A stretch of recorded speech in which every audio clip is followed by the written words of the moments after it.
We're going to bring y'all into our huddle.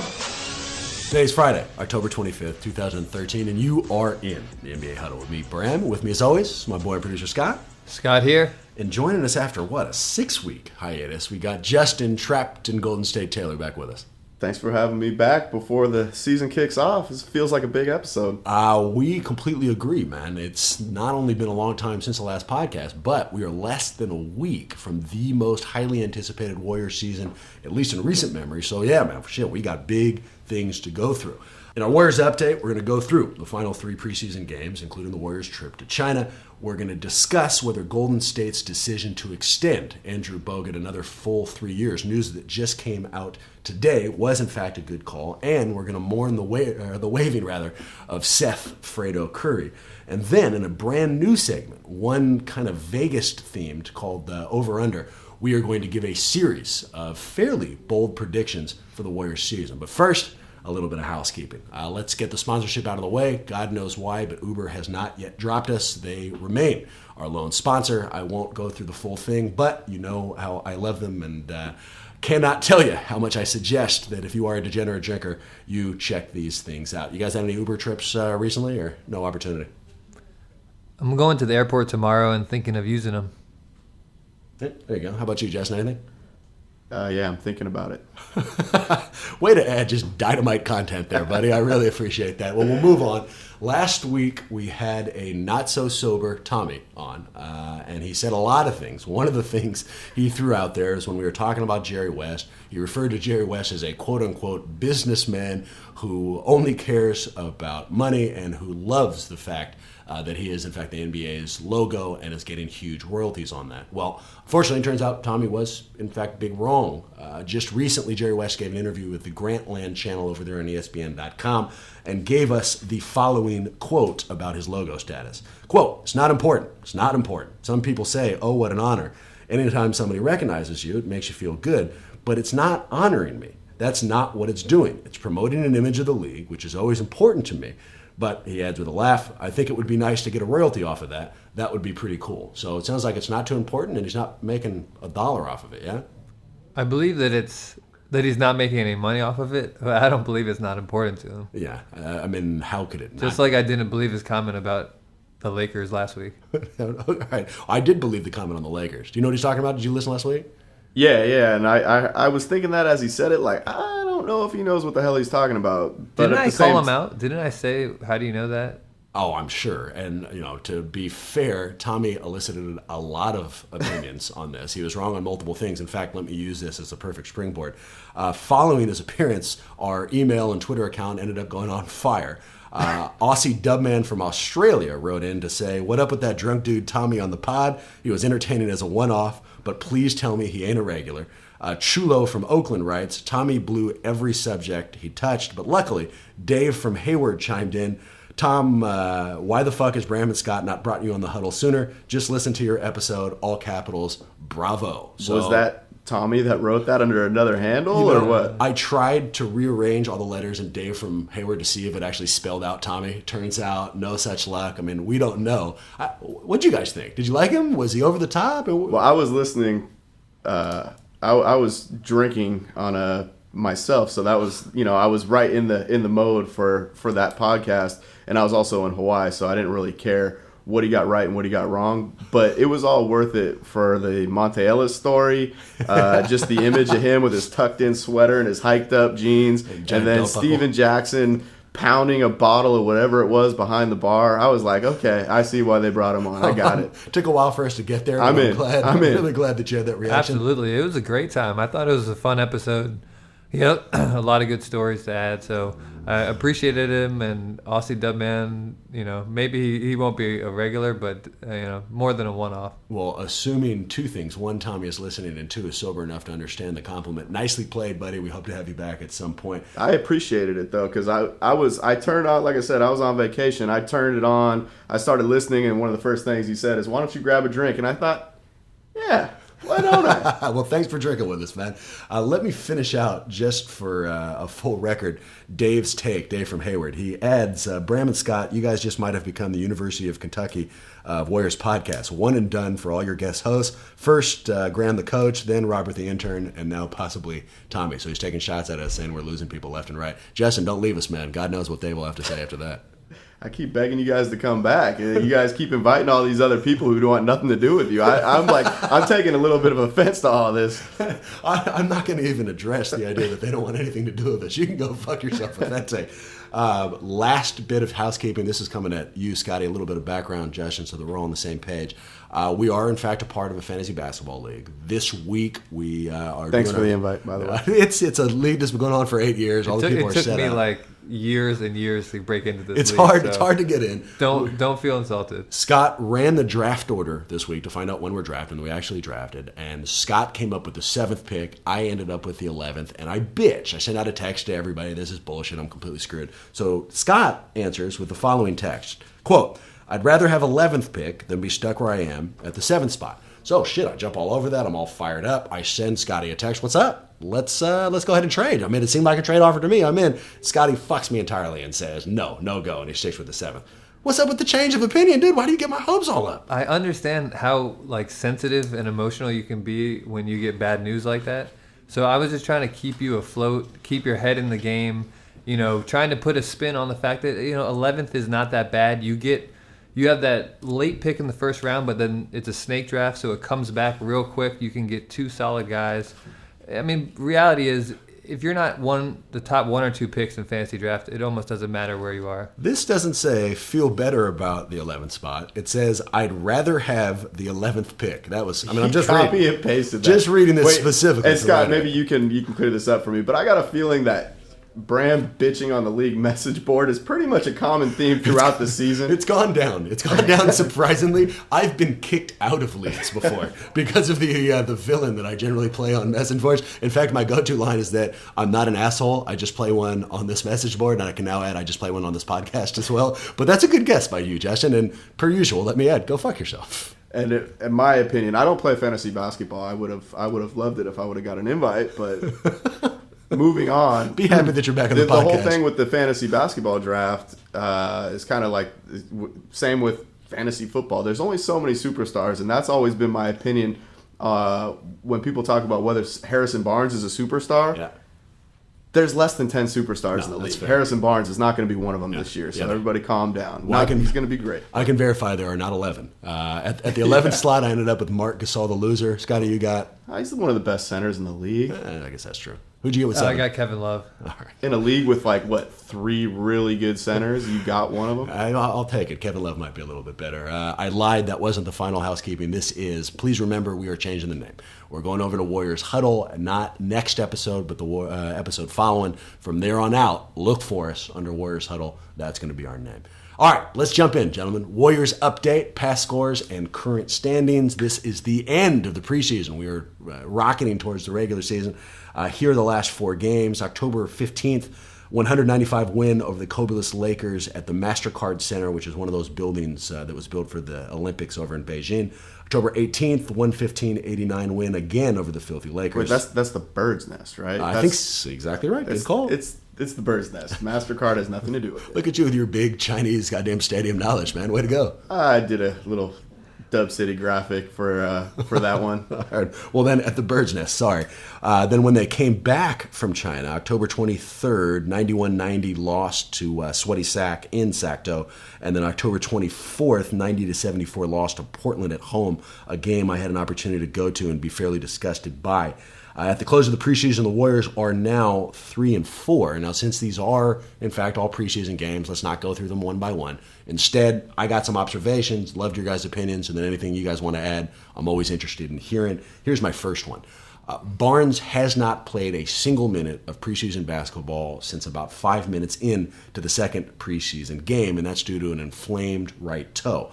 Now his ability to play, at least in the regular season opener, is coming into a little bit of doubt. What seemed to be a very insignificant injury has now crept into the regular season availability. Now, to his credit, Coach Jackson is not panicking at all. In fact, Here's Coach Jackson explaining. He still still expects a very big year from Barnes, and he's doing it in a quote that illustrates some of the bonuses of this China trip. Here's Jackson. Barnes actually didn't play today, of course, which indicated DNP there. But in the previous games before you came to China, he was actually a starter. So was that part of your adjustment process? No, actually, Harrison Barnes is sitting out right now with a toe injury. So we're shutting him down, allowing his body to heal, and he's going to be a big part of what we're doing going forward. You know, the whole thing with whether or not we're worried about Harrison Barnes reminds me of whether or not we were worried about Andrew Bogut last year. Yeah. I mean, I get flashbacks. You know, we're acting like the New England Patriots guarding injury information. Sure. I don't understand it. For right now, I'll take their word for it, but I'll tell you right now, I'm going to be pissed if it comes out, because it was already, oh, yeah, he'll be back before the season starts. Yeah. Oh, he'll be back for the season opener. Oh, now he might miss the season opener. And it's like, just tell us what it is. Be a little bit more transparent. Yeah, I'm definitely worried about the toe because that's one of those injuries that lingers. My wife actually has an injured toe right now. It's been injured for quite a long time. And it's something where you kind of think it's back to being okay, and then you test it out, and you're almost brought right back to square one. So this is a big concern. Well, her toe's not going to heal if she keeps kicking you in the ass. I am at a loss for words that you somehow worked in your wife's toe injury to that. Has she been playing a lot of basketball recently? Does she have any Pistons takes? Was she available for last night's preseason game? Possibly, but I don't know if I'd allow her to go with you. I do. I think it is a big issue. You don't realize how important the toe is until you injure it. But we don't even know if it's the big toe, right? We don't even know which toe it is. We don't know nothing. They've intimated that it's the right big toe, but they haven't said it. I'm going to go optimistic, which is unusual for this podcast, and assume that this is just precautionary, that this is preseason. They don't actually have to worry about anything, and they're being overly cautious. The thing that cuts against that is that we had no idea who the sixth man of the year was going to be, and presumably these preseason games are going to be pretty goddamn important in determining that.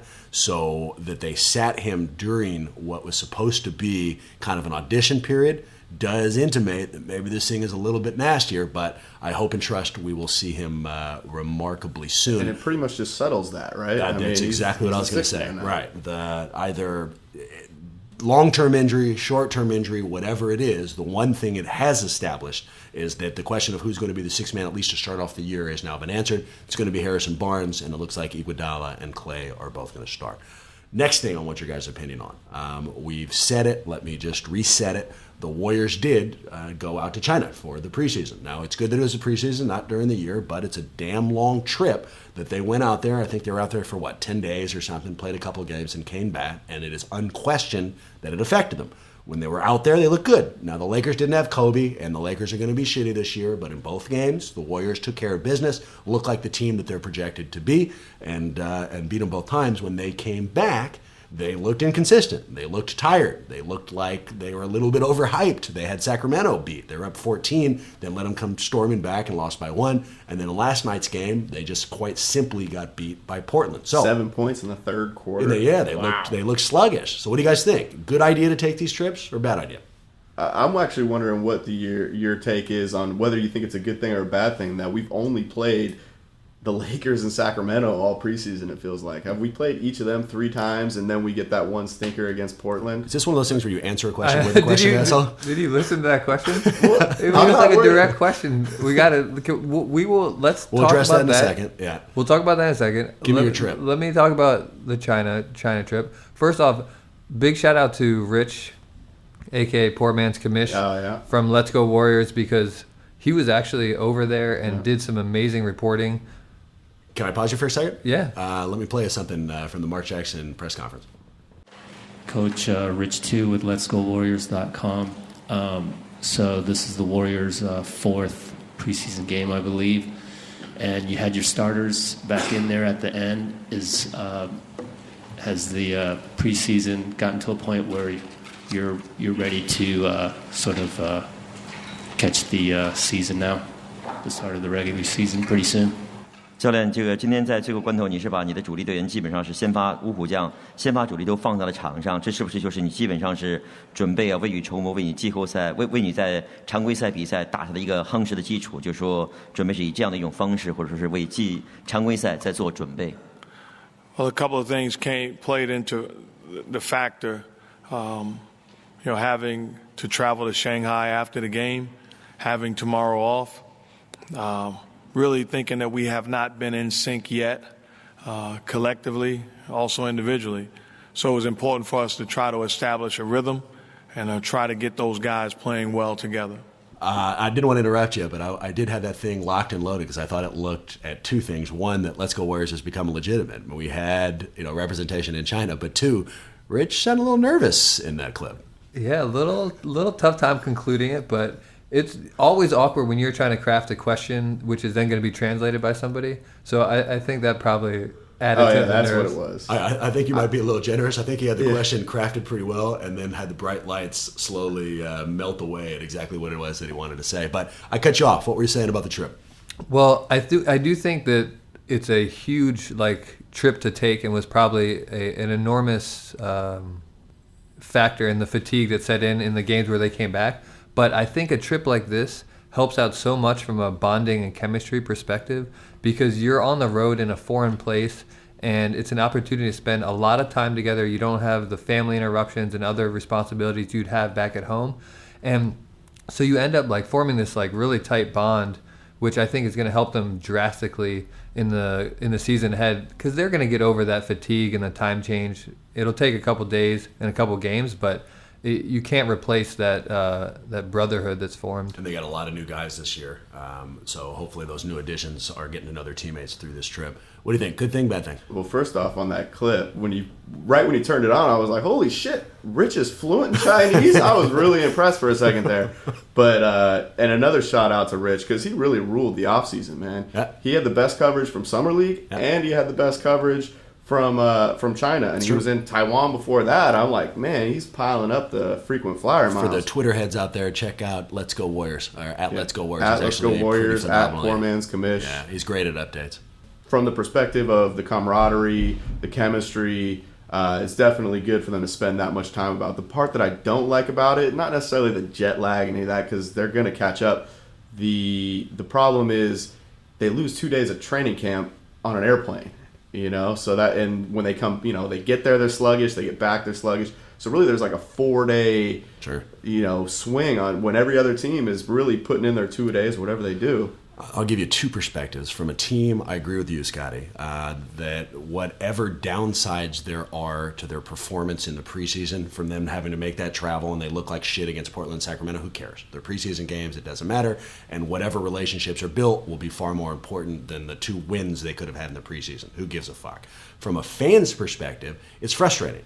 We have heard nothing but platitudes heaped on this team. Everyone's expecting them to be a dark horse contender. Everyone is expecting the goddamn moon from them, and I'm ready to jump on that bandwagon. But we have not seen that shit yet in this preseason, and you wanted to see it in the final dress rehearsal. I mean, what Mark Jackson said was that game at Sacramento, we're going to get a sense of who this team was. And I'll tell you what, in the third quarter, when they were up by 14, they looked like this team that has been hyped to the moon.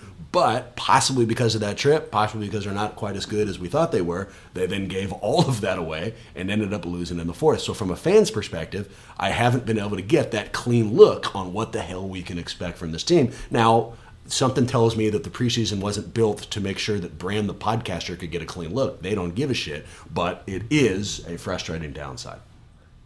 Yeah, I'm not worried about any of it, though. Preseason is what this is all about. It's so you can work out those kinks. It's so you can figure out rotations and rest guys who are a little injured like Barnes. So I'm not sweaty. I've never seen a preseason I've been happy with.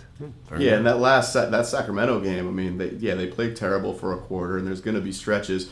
But I think Lee missed that free throw on purpose at the end of the game. They did not want that game to go to overtime. You'd rather lose a preseason game than go to overtime. I had absolutely no question he was going to miss it. And just so the audience knows what we're talking about, the Sacramento game ended with Lee at the free throw line down 2, made the first one, missed the second, and he cemented the loss. Last thing from the preseason I want your guys' opinion on. In the second game in China, Bogut left the game with a seeming back injury. I think it was 2 minutes, 46 seconds in. He's backing down Pau Gasol, takes a couple elbows to the back, makes a hook shot over him, and then as he's running back, his back seizes up on him, and he goes immediately into the trainer's room. Now, to Bogut's credit, he has come back, he has practiced, and he has played in both preseason games following that injury one. But it was yet another reminder that we're never going to get too far away from these injury scares with Andrew Bogut. Tommy told me that he was just drinking Foster's the entire time. It was Bud Light, because Bud Light's a goddamn good drink. I think it's a big concern for Bogut, and I do think he will be injured this year and will sit out a bunch of games. Boo. Well, fair enough, and that dovetails perfectly into the next portion of the Warriors update. That's the Bogut's contract. They just announced today, seconds before we taped, that the Boguts have in fact locked Andrew Bogut up. He was in the last year of a 4-year contract, eligible for a 3-year extension, and had they not signed him now, he was free to go test out free agency. The numbers, I believe, Justin, you got those for me? You remember what the contract was? 3 years, potential to be 42, with about 10 or 15% of that being in incentives, and that's just like the very first reports. Okay. You know, we're on Twitter right before Scott hit record. So, and what I pulled was of the guaranteed money, and again, this is not confirmed. It was 3 years at $36 million, so about $12 million a year of guarantees, not including incentives. For point of reference, before I see if you guys think it's a good one, Dwight Howard is signed for 4 years at $87 million at about $21 million a year, and Marc Gasol is signed at 4 years, $57 million, average of about $14 million a year. Scotty, what do you think? Good signing? Bad signing? I think it's a bad signing. I really do. I just don't think this guy has anything to offer long term. I think he's just a huge liability. I don't think he's going to play very much this year, and I wouldn't have signed him. What counts as long term for you? I mean, is he good this year, or you think, even this year he's not going to make it? I don't think he'll make it this year, and if he does, hopefully he does, but I don't think he has more than this year and maybe a little into next year. if he only gave us what he gave us last year in the playoffs, now hopefully he doesn't break down before the end of the playoffs, but if he pulled a Barry Zito, 2 wins, justifies a whole $120 million contract, that's all I care about. And you're going to overpay a center, period. And the Grizzlies got lucky with Gasol, but the options are going to be what? Like, you're going to have to pay Greg Monroe more than that next year. He's younger, maybe better, not on defense though, and that's what this team needs is defense. Sounds like you're pro. I'm definitely pro. I think it's a reasonable number and reasonable years. If it was 4 or 5 years, I'd be like, oh, we're going to be screwed. I think he can, because of collective bargaining agreement, I think they can only give him 3. I am pro on multiple reasons. One, I like that they were proactive with the contract. It was this kind of attitude that led to what I think is the best contract in sports with Steph Curry, that you don't let them go test out free agency, that you show them you actually mean something to me, and you try to work around the injury history. And just from an aside, what a boon for their negotiating position that he actually had that injury in the preseason. And what a nightmare from Bogut's perspective. He is literally in the middle of contract extensions, and then his back tightens up. Did it really impact him? That's a huge contract. That they brought that shit up. There's no way that did not get banded around. If he's guaranteed top 5 center, which he is if he's healthy, which is a huge if, he's getting more than $12 million a year. He's getting less than Howard is getting $10 million a year more than Bogut is. And I'd much rather have that. Yeah. The other reason I think it's a phenomenal move is, again, a rosy outlook, but one I'm willing to make. There are maybe 5 centers in the NBA who can affect both sides of the ball. And when Andrew Bogut is healthy, he absolutely makes that list. You can also point out that he affected the Warriors most positively of any Golden State member not named Steph Curry during the playoffs. He is probably one of the principal reasons we're able to get out of the first round and seriously challenge the ultimate Western Conference champion Spurs. And also, he can single-handedly solve both defensive and rebounding problems any team can have. And finally, is able to drop the term puss in a quote pretty much effortlessly. From those perspectives alone, I think he's worth taking the risk, even if you end up holding the bag. We don't know how this contract is structured, but if it is structured really heavily in the first 2 years, You take some of that injury risk out because you can trade the contract. Way in the more end, tradable and now if it's front-loaded. It's completely done. All right, last Warriors update thing before we go into over-under. That's a rest in peace to my boy, Fredo Curry. The Warriors announced today that they waived 3 people, Fredo, Dedemon, and Joe Alexander, who I didn't even know was trying out for them, by the way. I don't remember hearing Joe Alexander's name at all. I think he got a couple minutes during one of the preseason games. I know he was just inactive. Yeah, I think he might have had an injury. He was a lottery pick way back in the day. Anyway, as we're bearing the lead, these guys will probably find themselves in Santa Cruz. For now, they've been waived entirely. So rest in peace to Fredo Curry and your hot-ass mom. You will, in fact, be missed. Yeah, we'll see him. He'll be down in Santa Cruz. It's not the last we've seen of him. Michael Corleone is shoving him off in a boat out in Lake Tahoe, destined for Santa Cruz right now. Do you think right before they waived him, somebody came and kissed him right on the mouth, gave him the kiss of death? As I was reading the article this morning, I heard the Godfather theme playing in the background. I don't even know how that worked. I know it was you, Fredo, they said, and then they cut his ass immediately. All right. 2, the segment I have been looking to by far the most, over-under. Let me explain the premise, and then let's jump into it. For those who are not filthy, degenerate gamblers like I am, the over-under is a bet that you can make in Vegas for pretty much any sport. The idea is they give you a number, and you guess whether or not it's going to be over or under that number. When you know. Are you explaining over? If you don't know what over-under is, I'm not a gambler. I mean, that's... You know it because basic. I explained it to you like fucking a year ago. You didn't know what on this over-under podcast. was. I've heard you explain Yes, it he before, definitely right? did not know what under-over was. I told you. What else are you gonna explain that's so basic? That is just a huge waste of time. Again, I explained it to you not that long ago. Can you make a soundbite over that should like some remedial ass little clip? I don't even know what it would be. I should ding every time you have explained over under. There you go. Yeah, you should ding it every time I've explained it to you, asshole. You've never explained it to me. Factually incorrect. I definitely have. Are you insane? You have explained other gambling things to me, so maybe you're confusing it with those. But over under. You're getting me wrong. I don't think that it's complicated. In fact, I remember thinking Scott must be incredibly stupid that he needs this explanation as I gave it to I cannot believe you're trying to.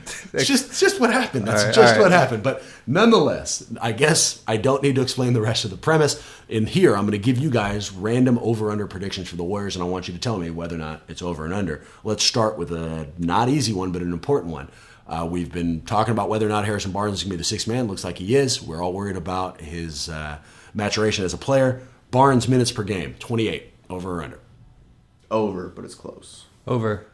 I'm going to go under, and it's going to cause a shitstorm of trade rumors and anger from the media gallery. For David Lee to be traded? I think it's going to be something. I mean, I think that this is going to be one of the unintended circuses and focuses of this season as it proceeds along. All right, over under fights on the year doesn't have to be a specific team. Any team, I put it at 1.5. Wait, over under. it doesn't have to be a specific team. Meaning Like they don't have to fight Houston more than once. And any fight that happens, like for example, that the Warriors last are year, involved in. right? Last year, and we'll include punches don't have to be thrown. Skirmishes like what they had with the Pacers last year. The shoving, One the and high a school half. shoving. High school shovings, yeah. 1.5? 1.5. You got to set, first of all, that 1.5 needs to be set with like a minus 120 next to it to go over. Scott, do you want me to explain that too? Yeah, now you're starting to get a little more we're getting nuanced. technical with it, right? So it sounds like you say over for sure. Oh, first of all, how many times did they play Sacramento? Did you watch that game the other night? They had 3 just with Bogut and Cousins, and then Curry and little Isaiah, and then you've got Houston, and you know that the Clippers and the Warriors don't get along. Now we got real rivals, you know, that the Lakers might get tired of getting punked at some point. Over for Justin? I'm going under because the loss of Jared Jack, who was the main enforcer on the team. And the only guy who'd be willing to fight, probably. Probably. Because he's Don't from put it past DC. Tony Douglas, though. Let's see. Okay, I'm going to go over because Spate seems like a guy who'd like to throw him. Jermaine O'Neal beat the shit out of a fan, so you know he's willing to throw No, him. he learned his lesson. He gave it to that dude. And Andrew Bogut also seems like a guy who's not going to shy away from contact, so I'm going to go over. Bogut and Cousins are going to put that over by themselves. Back to a more serious one. This is going to be combined games played by Bogut and Curry. That would be a total of 164. I put the over-under at 135. What do you guys say? I'm going under for sure. Yeah. I just said I don't think Bogut's healthy. That's why I would say they should have signed that. So wait the year, see how he does, and then sign him. I'm going under because I don't want to jinx it by saying it over. God damn it! I'm going I'm going over because I think my optimism is going to help bring it there. Let me also just add as an aside, is it good that I'm loving doing this? Because I just love over-under so much that any kind of gambling thing, it really fires me Where up. did your optimism get you the 25 years before these You last shut two? your face, Justin. You shut your face right now. All right, next one. Back to a less serious one. Terrible nicknames. Fitz tries to give Iguodala. I put it at 2.5. I will go first. I say way over, and I'm not sure what he's going to do. It'll be something stupid like Dre Day or something, but I'm going over. What do you guys think? Yeah, definite over. He can't hold himself back because it's one of those names that's a little difficult to say, which lends itself as an announcer to trying to do nicknames. So he'll come up with one, more than one actually. I'll go over, and it's just going to be one more thing for me to bash Fitz on. When Barnett leaves, watching these games is going to be so Not if brutal. Tolbert comes on. That's fair, although Tolbert's only on the radio right now. I know. He's warming up is what he's doing. All right, next one. Steph three-pointers. Set the record last year at 273. Over under 273. Depends on games played. And I went under on games played, so I'm going to go under on the 3-point. I'm going to do under as well because he has so much more of a focus on him this year. Teams are going to devise defenses to not let him get the three, and then I'm hoping he was working on driving to the hole because of it. I'm going to go over. If you look at his stats, his three-point shot taking and making went way up towards the last third of the year, and I think that's because they had a premium. Jackson's offense had a premium on telling him, look, do not hesitate, fire these up. I think we're going to see that all year, and I think we're going to see an increased accuracy. So I'm going over. All right, time someone punches filthy, stupid Chandler Parsons in his goddamn filthy, stupid face. I put it at 1, and I'm going to take the over because this is an optimistic podcast. What do you guys think?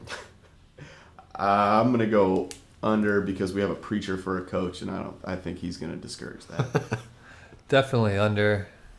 Parsons isn't that bad a guy. I knew you. Yeah, I knew you were going to really say have that. a thing for I Parsons. hate Parsons, huh? man. I hate him, and I hate his face. All right, just 2. We'll say 3 more. First, season wins. 3 more. You and I have already answered this. Season wins at 51. I think I said over. You said under. Am I right? I can't remember. Oh, what do you say? We got over. I also say over. I'm going over for sure. All right. Times Mark Jackson says, quote, at the end of the day, I put the over-under at 937. Over-under. Over. Last year, I tried to make a drinking game out of that. Oh, Jesus. That's I brutal. mean, you would get hammered if you made a drinking game out of that. But yeah, I'm definitely going over. Let the record reflect. I stole that directly from Sam from Let's Go Warriors.com. So thank you, Sam, for the phenomenal joke. Final one. Over/under. How far they make it? First round. Do they make it out of the first round? Yeah. No. Over. Over, baby. Absolute over. I cannot overestimate. I cannot overstate how much I'm looking forward to this year. I cannot believe it has finally arrived. Start next year, or next week rather, we're going to have real games to actually break down. And I hope all of you will be there with us. Remember, we're going to switch over to Warriors.com before I get WarriorsHuddle.com. Jesus, that's right. It'd be kind of tough to take Warriors.com wouldn't appreciate you saying that I'm associated with Warriors.com. No, I think that they would immediately disassociate What is themselves this with guy us. thinking? Well, we're switching over to Warriors Huddle. Before we go through the closing, let me give you our quote. Former New Jersey Net Chris Morris once went to a hotel bar with a date and tried to impress her by asking the piano player to play some Picasso. Thanks a lot for hanging out, you guys. We love it. Remember, if you want to find us on Twitter, at least for now, we are NBA Huddle. Our Gmail account. No, actually, remains- we're not. We're Warriors Huddle on Twitter. God. I mean, it's if you're trying to find us on Twitter, you won't find us unless you look for Warriors Huddle. I understood what you said. I'm not Okay. angry. No, you were definitely right about that. I was testing you, man. You passed my test. Congratulations. Jesus. All right. Gmail is still NBA Huddle. I mean, we're still there, We're right? still checking that. Are we going to switch that over? Or you could email us at Warriors Huddle. We got them both. Oh, there you go. It's all taken care of. Our website, since it's the only one I know, you can actually find us at is letsgowarriors.com, and you can find us on iTunes still at NBA Huddle, but that will soon be only Warriors Huddle, where you can subscribe and rate us, but only if you're going to give us a 5. Where can we find you at, Jason?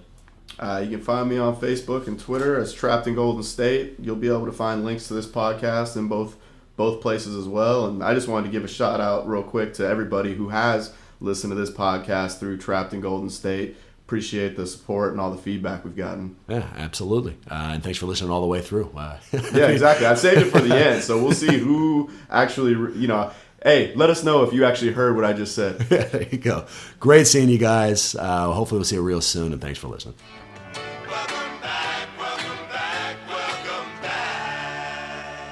Boy Wonder. Yeah, man, how you doing?